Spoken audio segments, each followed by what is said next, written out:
নাকে চিনলু বানাকে চিনলু মনুষ্য চিনলু নাই। হোয়াটসঅ্যাপ গাইস, আবার চলে এলাম। ভিডিও টাইটেল এন্ড থাম্বনেল দেখে তোমরা বুঝেই গেছো ভিডিও কি নিয়ে হতে চলেছে। তো আমাদের প্রিয় কুমার শানু কি বলে শোনো। তিনি তুমি যে আমার। নমস্কার, আমি তোমাদের মহাশিল্পী কুমার শানু বলছি। তো আজ থেকে 6 বছর আগে এই গানটা নিয়ে ছি ছি ছি কি ঘটনা হয়েছিল আমি সেটাই বলতে এসেছি। তো বেশি কথা না বাড়িয়ে বাড়া কানে হেডফোনটা গুজে নাও। গুজে নিয়েছে ভালো কথা, ভিডিও স্টার্ট করি। ননি কেন কান্না করে বুঝো নাই তো? ভিডিওর শুরুতে তোমরা দেখতে পাচ্ছ ঘাড়ে বাঁশ, কাঁধে ঝোলা, তারপর আছে আবার কালো সানগ্লাস। মজনু আমার তিরিং তারাং করতে করতে বাড়ি ফিরতেছে। ভিডিওটা দেখে আমি একটা জিনিসই বুঝলাম, মজনুর আমাদের বড় মনের মানুষ একটা মজনু। বাচ্চাদেরকে অনেক ভালোবাসে মজনু আমাদের, মানে মজনুর আমাদের বড় মন। এ পাও না কষ্টে নুনের তো বিহা করে সাড়ে সর্বনাশ। বাড়ি না ঢুকতে দূর সংবাদ চলে এলো, মানে মজনুর মনটা একদম খুবই খারাপ হয়ে যাবে। চল মা বাড়ি। এই সেই ছেলে যার সঙ্গে আমাদের ননির বিয়ে ঠিক হলো, দেখতে তো একদম মুখটা চোরের মতো। শালা তোর সঙ্গে বিয়া খান ঠিক হলতে শালা। এই খবর শুনে মজনুর মাথা একদম লাটিমের মতো করে গেল ঘুরে। হায় পড়া এক ছুটে চলে গেল মেয়ের বাড়ি। ননি, মালটার কিন্তু সাহস আছে, মানতে হবে। একবার দেখা করে দাও।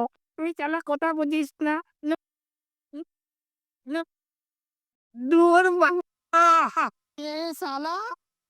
তারপর বাড়ি গিয়ে দেখে একদম ঠিকঠাক কালো একটা মহিষের মতো ননির একটা আছে ভাই। তারপর এক ধাক্কায় আমাদের মজনুকে উল্টে ফেলে দিল। আর ওদিকে ননি কাঁদতে কাঁদতে একদম মরেই যাচ্ছিল। বলেন কি? তার মানে কি দাঁড়াচ্ছে যে আমাদের মজনু ননিকে মন থেকে ভালোবেসেছে একদম। ঠিক বলেছো। মজনু তো মন ভালো ছিল কিন্তু গরিব ছিল কত। এই কালো মহিষটা এই ছেলেটার সঙ্গে বিয়ে দিয়েছে তার বোনের। কাকা মোর ডান সাইডের অন্ডকোষটা বেঁচে দিন তাও বিহা করি পারল না। একদম মজনু সবকিছু সারকার হয়ে গেল, একদম সবকিছু জলে ভেসে গেল কিসের জন্য? টাকা। এইটা প্রমাণ হয়ে গেল যে তার শ্মশানও রেখেছিল আমাদের মজনু, কানের দুল নাকের ফুল আবার কত কি কি কিনে দিতে চাইছিল কত। আজকে ননির এদিকে বিয়ে হয়ে গেল, এদিকে ছাগল চড়াইতে চড়াইতে গান করতেছিল যে টাকায় চিনিলু মনটা চিনিলু না, ধনটা চিনিলু না।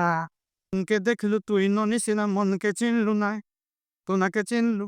ভাই তুই একদম ননির দোষ দিস না।